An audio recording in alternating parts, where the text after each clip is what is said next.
Mesdames, Mesdemoiselles, Messieurs, encore bonjour.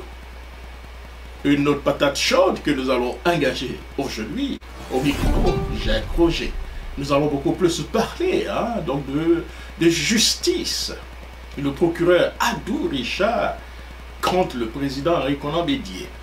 La question que nous posons, le procureur Abdou Richard lance des poursuites ou bien lancera des poursuites contre le président Henri Konan Bédié et autres leaders de l'opposition. Au cours de sa conférence de presse tenue le lundi, le procureur, M. Abdou Richard, a livré le rapport de l'unité spéciale d'enquête USE qui épingle 233 personnes. Le chef du parquet ivoirien indique sans soucier ceux qui ont contribué seront poursuivis. Alors, Radio PDCI-RDA s'interroge sur le sort du président Henri Konan Bédié, de M. Pascal Afingessan, M. Albert Mabry-Fouakeuse, de M. Kikawé et d'autres leaders de l'opposition. D'autant que le procureur de la République annonce des poursuites contre les donneurs d'ordre et les mineurs et les grands mineurs. Alors, la question qu'on peut se poser, comment peut-on être aussi machiavélique en ce moment où il y a une paix relative? Comment peut-on poursuivre les leaders de l'opposition 13 ou 14 mois après les faits, surtout au moment où on parle d'un dialogue, on parle de l'ouverture du dialogue entre le gouvernement RHDP et l'opposition? La question que nous nous posons tous, Monsieur Abdou Richard, tu nous fatigues. En ce moment-là, ouvrir des procès ou bien parler, est-ce que ce n'est pas pour faire monter les enchères? Est-ce qu'on peut parler aujourd'hui de collision des actions ou bien des actions coordonnées entre vous, le procureur, et le RHDP au moment où s'ouvre le dialogue entre le gouvernement, RHDP et l'opposition? Veut-il faire monter les enchères afin donc de faire fléchir l'opposition sur des problèmes ou bien des sujets fondamentaux qu'ils ont annoncés? Ou bien c'est donc la fameuse lettre adressée au président Joe Biden par le PDCI-RDA, par M. Henri Konan Bédié, lu par son vice-président Lakwadio Remi, qui fait encore tant mal. Dans cette lettre, le PDCI-RDA n'est pas allé par le dos de la cuillère qui a parlé du manque total de démocratie en Côte d'Ivoire. Je vous livre alors quelques extraits. Cercle Rouge Sommet États-Unis-Afrique. Le PDCI-RDA son président Henri Konan Bédié les grands invités. Lakwadio Remi a délivré le message du PDCI-RDA à J.O. Obidan président des États-Unis, extrait. Accent aigu, accent aigu, accent aigu, accent aigu. Nous avons été tous témoins ces dernières années des attaques intolérables contre la démocratie. En Côte d'Ivoire comme dans de nombreux pays africains, la démocratie continue de subir un recul inacceptable avec pour corollaire l'instabilité et l'appauvrissement des populations. Malheureusement, force est de constater qu'en dépit des résolutions, la dernière élection présidentielle de 2020 en Côte d'Ivoire n'a ni été libre, juste, transparente, inclusive et ce à raison de la volonté du président sortant, Alassane Ouattara, de briguer un troisième mandat illégal, en violation de la constitution ivoirienne du mandat présidentiel à 2 mandats. Cette situation a provoqué plusieurs morts et blessés ainsi que des arrestations massives de militants de l'opposition qui ne faisaient qu'exercer leur droit constitutionnel de manifester pacifiquement sans être inquiétés. Après plusieurs mois d'incarcération, beaucoup d'entre eux ont été libérés, tout en restant sous contrôle judiciaire jusqu'à ce jour. En ce qui concerne les dernières élections législatives ivoiriennes dès mars 2021, les conditions n'étaient pas réunies en raison notamment du découpage électoral inique en faveur du RHDP, et qui lui assurait d'emblée la majorité à l'Assemblée nationale avant la tenue du scrutin. Accent aigu, accent aigu, accent aigu, accent aigu. Le PDCI-RDA, parti de paix et de dialogue, qui célèbre ses 75 ans d'existence, c'est le second plus ancien parti du continent africain après l'ANC de l'Afrique du Sud, et à ce titre, s'inscrit dans une dynamique de paix et de réconciliation nationale afin de restaurer la démocratie en Côte d'Ivoire. L'occasion sera ainsi propice pour adresser les questions qui demeurent. La libération des prisonniers politiques civils et militaires. L'audit international de la liste électorale. Le rééquilibrage du découpage électoral. La mise en place d'une commission électorale indépendante conformément aux arrêts de la Cour africaine. Le retour en Côte d'Ivoire de tous les exilés ivoiriens pour raisons politiques. le réaménagement du Conseil constitutionnel actuel qui a démontré son inféodation au RHDP. Toutes les actions du PDCI-RDA visaient là d'une manière ou d'une autre à briser le cercle vicieux de la manipulation des textes de loi qui entraînent les conflits et la guerre, et à le substituer par le cercle vertueux de la démocratie, la liberté, la cohésion sociale et la paix. La démocratie constitue donc pour le PDCI-RDA l'élément essentiel de ce processus. Excellence, Monsieur le Président des États-Unis d'Amérique, à l'occasion de la tenue du sommet sur la démocratie que vous avez initié, j'ai l'honneur, au nom du Parti démocratique de Côte d'Ivoire, présidé par son Excellence, Monsieur le Président Henri Konan Bédié, et en ma qualité de vice-président et de coordonnateur général du comité politique du Parti démocratique de Côte d'Ivoire, de vous adresser nos chaleureuses et respectueuses félicitations pour cet acte de portée historique que vous venez ainsi de poser. En effet, comment ne pas se réjouir de voir les États-Unis d'Amérique, adeptes de la démocratie, de la liberté et de l'état de droit, assumer pleinement cette responsabilité institutionnelle par l'organisation d'un tel sommet consacré à la démocratie et aux droits de l'homme. Excellence, Monsieur le Président des États-Unis d'Amérique, nous avons été tous témoins ces dernières années des attaques intolérables contre la démocratie. En Côte d'Ivoire, comme dans bon nombre de pays de notre continent, la démocratie continue de subir un recul inacceptable, avec pour corollaire l'instabilité et l'appauvrissement des populations. C'est le lieu de rappeler à cet égard la résolution HR 1150 du 24 septembre 2020, la Chambre des représentants des États-Unis d'Amérique, qui appelait urgemment le gouvernement de Côte d'Ivoire, les dirigeants de l'opposition et tous les citoyens à respecter les principes démocratiques, à s'abstenir de toute violence et à organiser des élections libres, équitables, transparentes et pacifiques en Côte d'Ivoire en octobre 2020.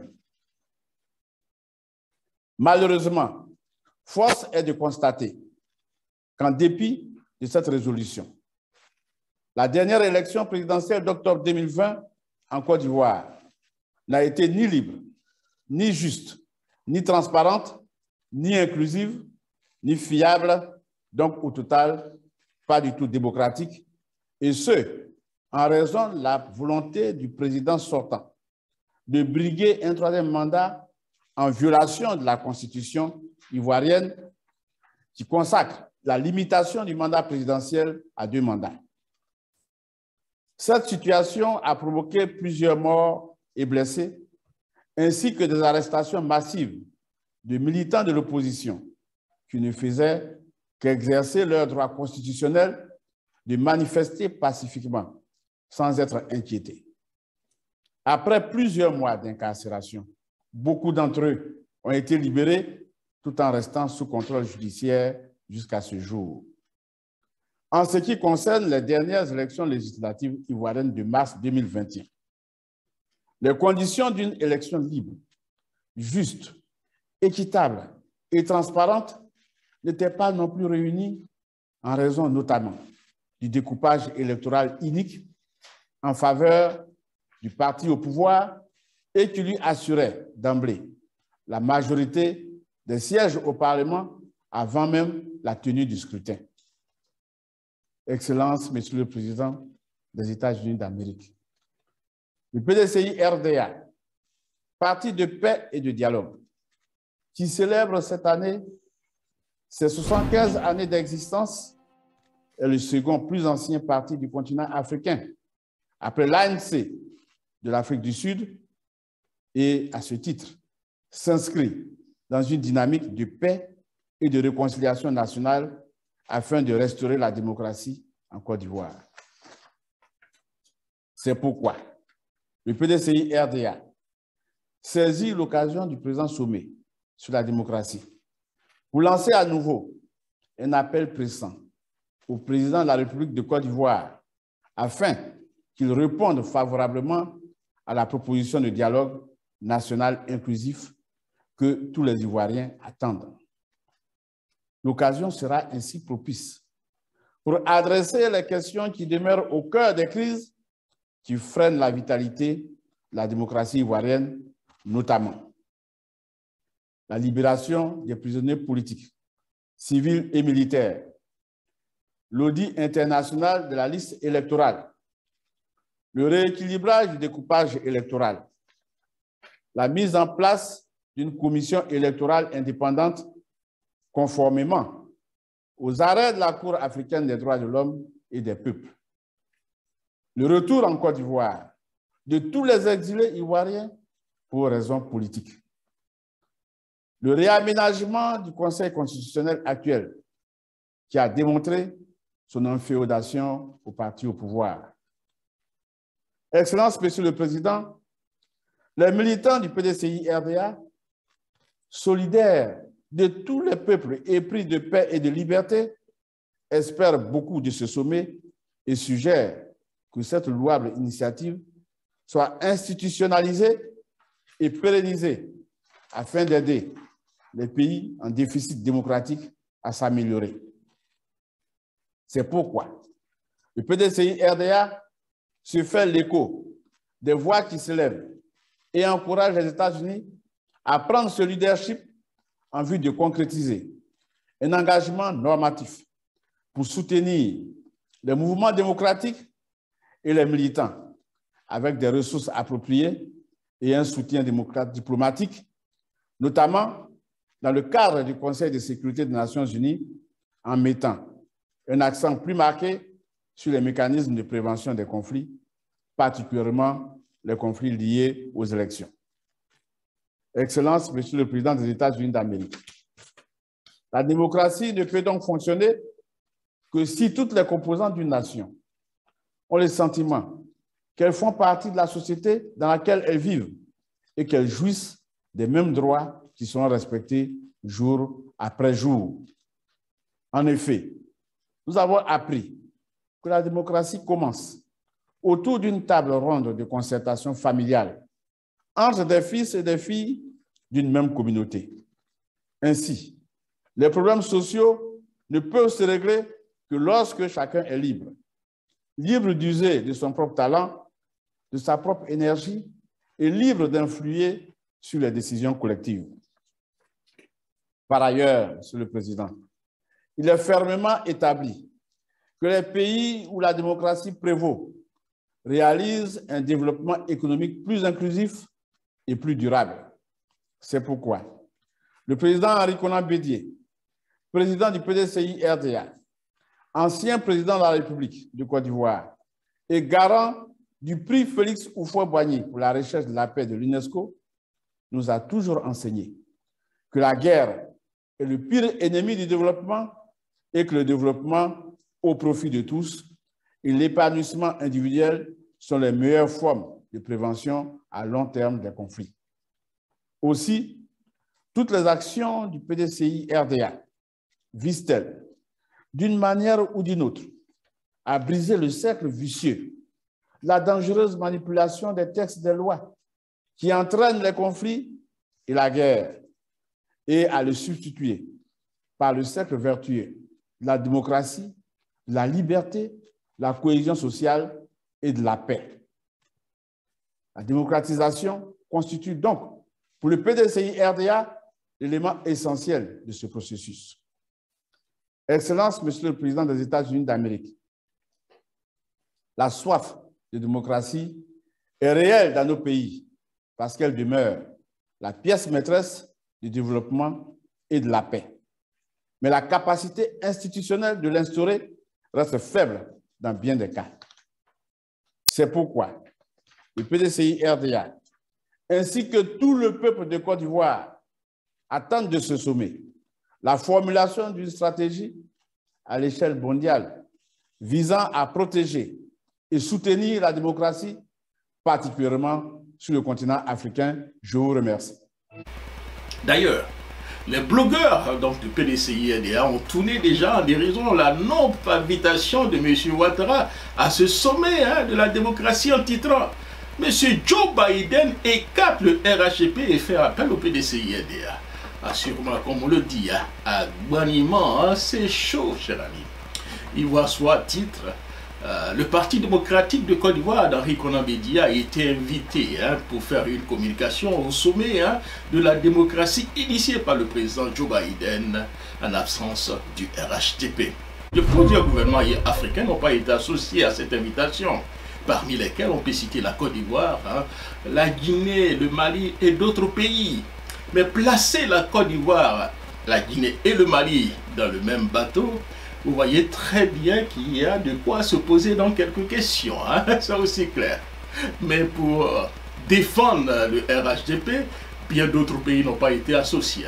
Il y a le Burkina Faso et autres pays qui n'ont pas du tout été associés à cette rencontre pour la démocratie.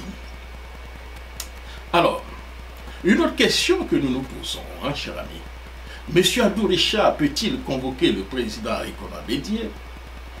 Aura-t-il ce courage de le faire? Toucher Henri Konan Bédié aujourd'hui, ça serait donc toucher à toute la Côte d'Ivoire.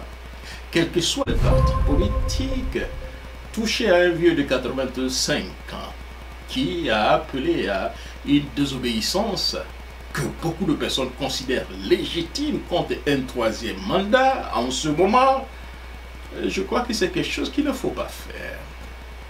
Ces poursuites contre les opposants sont annoncées alors que le dialogue politique a été entamé entre les acteurs politiques ivoiriens. Les journaux ivoiriens s'interrogent alors sur l'opportunité de la sortie du procureur Abdou Richard. Ouattara ne veut pas de dialogue politique, comme le dirait la dernière heure. Alors, chers amis, nous allons voir comment les choses vont se passer. Merci beaucoup et au revoir.